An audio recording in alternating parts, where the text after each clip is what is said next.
નમસ્કાર દર્શક મિત્રો, હું છું આપની સાથે યશ ગુપ્તા। આપ જોઈ રહ્યા છો પ્રબોધ।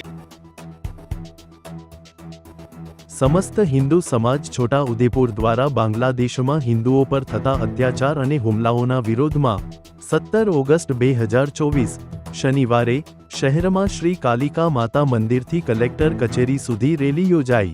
આ રેલીમાં હિન્દુ સમાજ દ્વારા બાંગ્લાદેશમાં હિન્દુઓના રક્ષણ માટે જિલ્લા કલેક્ટરશ્રીને આવેદનપત્ર સુપ્રત કરવામાં આવ્યું। આવેદનપત્રમાં બાંગ્લાદેશમાં હિન્દુઓની નિર્મમ હત્યાઓ, તેમની માલમિલકત અને દુકાનો પરના હુમલાઓ, હિન્દુ મંદિરોને નુકસાન તેમજ હિન્દુ મહિલાઓ પર થતી દુષ્કર્મની ઘટનાઓનો ઉલ્લેખ કરી બાંગ્લાદેશી સરકાર પર આ પ્રકારના અપરાધો માટે કડક પગલાં લેવાના દબાણ લાવવાની માંગણી કરવામાં આવી છે।